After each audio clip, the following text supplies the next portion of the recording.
Magandang araw mga bata! Ako nga pala si Ate Ella, isa sa mga staff ng Albay Provincial Library at Information Center.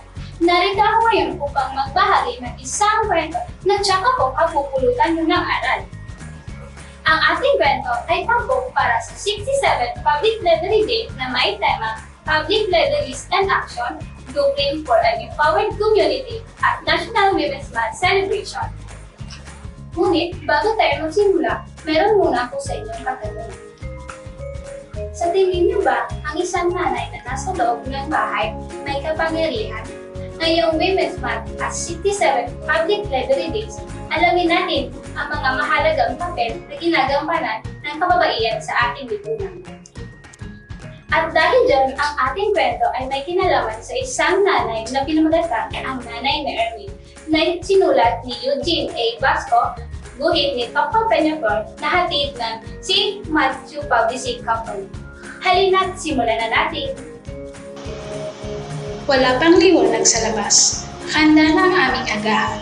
Maaga ang pasok ni nanay.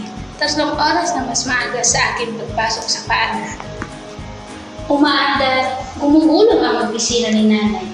Siya ang nagpapatak dito. Alerto si nanay at hindi antok-antok sa trabaho. Kaya naihahatid niya ang mga manggagawa sa pabrika. Kaya naihahatid niya ang mga mag-aaral sa paaralan. Kaya naihahatid niya ang mga negosyante sa pamilihan. Matalas ang mata't pakiramdam ni nanay. Hindi siya kaagad nagpapatakbo hanggat hindi pa nakakaupo ang mga buntis at matatanda. Humihinto siya kapag may mga tumatawid sa daan. Kilala niya ang mga pasaherong may masamang balak. Bawal ang malulukot sa gusto. Maghanap buhay tayo ng barakal. Kaya niyang palaguin ang mga halaman, gaya ng pag-aasikaso niya sa akin kapag ako'y may trangkaso. Pero minsan, nangangarap ako ng nanay na ordinaryo, yung nanay na nakapalda at nakasapatos na didako. Gusto ko ng nanay na nagpapabango at pumapasok sa totoong opisina. Hindi tulad ni nanay na parang laging pupunta sa pier, laging amoy usok kapag umuwi, laging malangis ang buhok, at katawang mato na para bang isang tatay. Minsan nga, tinatanong ako ng mga kaklase ko kung siya ba talaga ang tunay kong nanay. Gusto ko ng nanay na mukhang nanay. Sana nagpupunta siya sa tatay ni Clara para maturuang magpaganda. Nay, baka bagay sa inyo ang nakapalda. Nahihiya akong sabi sa kanya. Magkaiba ang mga nanay, paliwanag na sa akin. Tulad ng iba't ibang sasakyan sa highway, isipin mo na lang na ang ibang nanay ay may kotse at ako'y na may mabilis na bus. Agad kong sabat at sabay kaming nagtawanan. Bukas na pala ang family day. Sabik na akong ipakilala si nanay sa aking mga kaklase.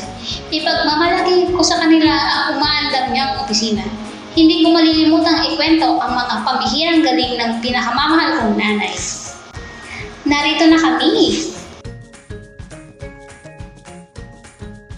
Wow! Ngayon, napakinggan na natin ang ating kwento. Nais nitong ipaalam sa atin na kahit sino ay maaaring maging inspirasyon at mapagmalasakit na magulang.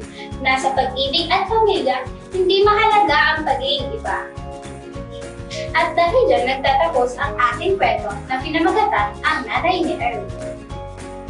Ako si Ate Ella, nagsasabing palaging tandaan na wala sa atin kasariang, estado o kasuotan ang kakayahang maging bahagi ng isang empowered community. Huwag kakalimutan mag-follow, like, and subscribe sa aming Facebook page at YouTube channel para sa iba pang kwento na tsak ako kapupulutan nyo ng aral. Hanggang sa susunod na kwento, paalam!